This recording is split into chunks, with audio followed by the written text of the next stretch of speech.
আসসালামু আলাইকুম। নতুন একটা সকালে তোমাদের সবাইকে স্বাগত। আশা করি সবাই ভালো আছো। আমরা আল্লাহর রহমতে খুব ভালো আছি। তো দেখো বাহিরে রিমঝিম বৃষ্টি হচ্ছে, আর এই বৃষ্টির ভিতরে ছেলে যাবে স্কুলে। কি যে একটা অশান্তি, মানে প্রতিদিন ভ্যান দিয়ে স্কুলে যায়, স্কুলের সামনে যায় নামে, কিন্তু এই বৃষ্টির সময় কোনো ভ্যান নাই রাস্তায়। তো সেজন্য হেঁটে হেঁটে যাবে, সেজন্য প্যান্টটা এত উঁচা করে উঠাইছি। তো দেখে নাও কিভাবে দাদি আর নাতি স্কুলে যায়।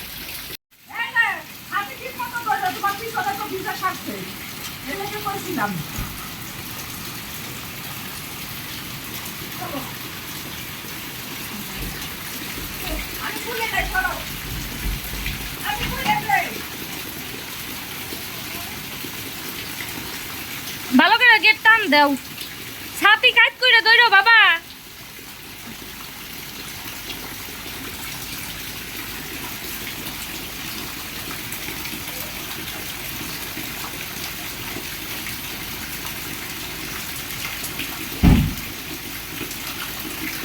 বৃষ্টির দিনে চলে গেল স্কুলে।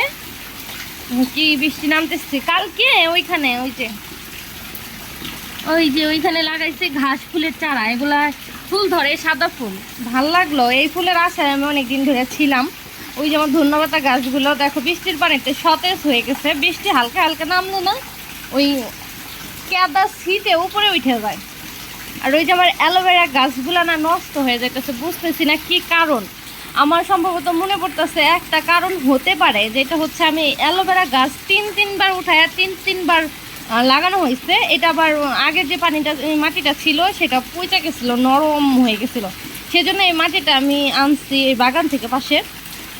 তো তারপরে থেকে গাছগুলো এরকম।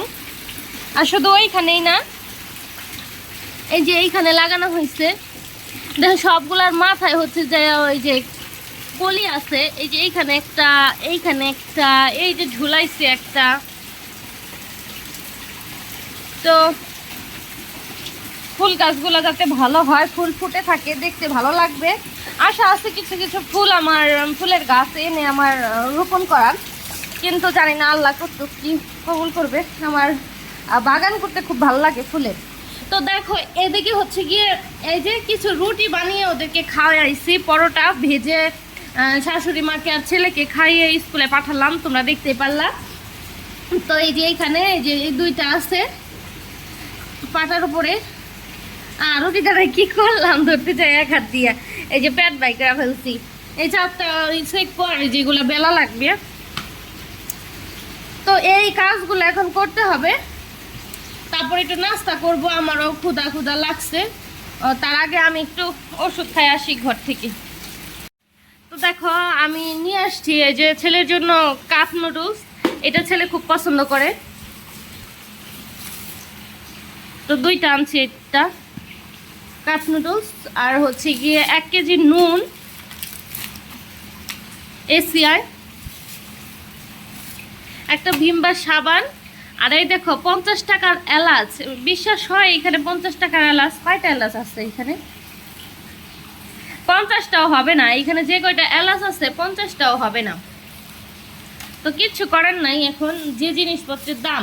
আর নিয়ে আসছি 1 কেজি রসুন। এই যে 1 কেজি রসুন। এই হচ্ছে শুকনো বাজার, তার মধ্যে ছিল 2 প্যাকেট চানাচুর। আর এই আটাটা ঢালার জন্য ওই যে ওইখানে আমি কৌটোটা ধুয়ে রেখে দিচ্ছি, কাপ করে পানিটা ঝরার পরে আমি আটাটা ঢেলে নিব। তো এই যে এই ব্যাগে হচ্ছে আমার কাঁচা বাজার, আমার ঢালা হয়েছিল না কালকে বাজার থেকে আইসা। তো কাঁচা বাজারের প্রথমে আনছি হচ্ছে গিয়ে যে 1 কেজি ধুন্দুলটা আমার ভাজি তরকারি খাইতে খুব ভাল লাগে।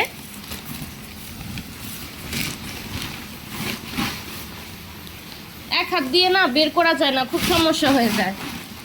আর কিভাবে বইরা দিচ্ছে ওই ভাইটা। বেশি কিছু আনি নাই কাঁচা বাজার, কারণ পটল ঘরে ছিল অনেকগুলো, পেকে যাইতেছিল। সেজন্য 1 কেজি ধুন্দুল, 3 কেজি পেঁয়াজ, আর এই যে এখানে আছে কাঁচামরিচ। এই যে হাফ কেজি কাঁচামরিচ আনছি 80 টাকাটা, যেখানে 1 পোয়া কাঁচামরিচ আনতাম 80 টাকা দিয়া। চিন্তা করা যায়। আর আনছি হচ্ছে কি এই যে মিষ্টি কুমড়া। এই মিষ্টি কুমড়াটার কালারটা দেখে আমার খুব ভালো লাগছে, সেজন্য আমি নিয়ে আসলাম। এই যে এই মিষ্টি কুমড়ার বিচুগুলো আমি ওই গেটের বাইরে লাগাবো, দেখবো যদি হয়। মিষ্টি কুমড়ার শাক আমার খাইতে খুব ভালো লাগে। তো এই দেখো হচ্ছে গিয়ে এই ব্যাগের ভিতরে পলিথিন বন্দি ছিল না, এই যে নষ্ট নষ্ট হয়ে যাইতেছে। তো এটাকে আজকে ভাজি করে ফেলবো। আজকে রান্না হচ্ছে গিয়ে মিষ্টি কুমড়া ভাজি, আর হচ্ছে গিয়ে শিং মাছের ঝোল, আর ছেলের জন্য হালকা করে একটু ছোটো মানে অল্প করে একটু মুরগি তরকারি রানবো। তো ছেলে পরোটা দিয়ে খুব পছন্দ করে মুরগির ঝোল। তো হালকা হালকা ভুনা করব, হালকা হালকা থাকবে, হালকা হালকা ঝোল। তো এটা দিয়ে ছেলে স্কুল আইসা পরোটা খাবে আরও। তো এই হচ্ছে আমার বাজার। দেখো এখানে অল্প কয়টা বাজার, কিন্তু দাম কিন্তু অনেক। এইটুক মিষ্টি কুমড়া নিচে হচ্ছে গিয়ে 40 টাকা। আর এই ফালি আগে মানে আনতাম হচ্ছে গিয়ে 25 টাকা দিয়া, এখন 40 টাকা 15 টাকায় বাড়ছে। তো কিছু করার নেই, চলো এখন ফ্রিজ থেকে বের করব আদা রসুন। এটা আদা রসুনের বাটি, আর এটা হচ্ছে গরম মশলার বাটি, আমি পেস্ট করে রাখি সব একসাথে। আর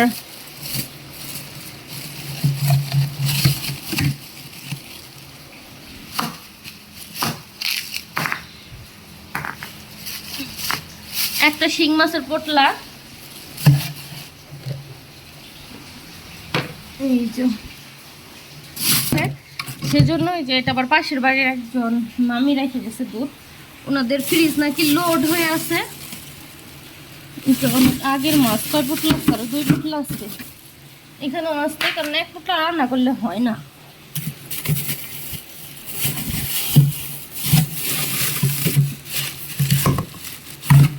কিভাবে যে ছোটাবো বুঝতেছি না, লাগে গেছে একবারে।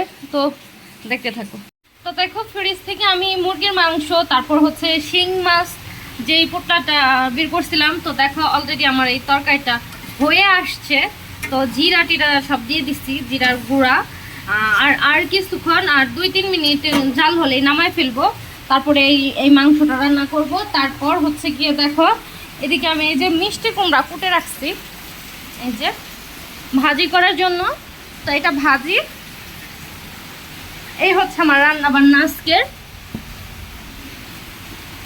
তো জিরার গুঁড়া যে কোনো জিনিসে মানে শিং মাছে, টাকি মাছে, তারপর হচ্ছে যে কোনো মাছে হচ্ছে কি ভুনা করলে জিরার গুঁড়াটা ছিটাই দিলে, যে মুরগির মাংস গরুর মাংসের উপর দিয়ে রান্নার শেষে একটু গুঁড়া ছিটাই দিলে না অনেক সুন্দর একটা সেন্ট আসে। তো আমার এই তরকারিটা প্রায় হয়ে আসছে। তো এইগুলোই রান্না বান্না করবো আজকে। তো আজকের ভিডিওটা এই পর্যন্তই। ভালো লাগলে অবশ্যই লাইক কমেন্ট শেয়ার করবা, আর সবাই সাপোর্ট করবা। তো আল্লাহ হাফেজ।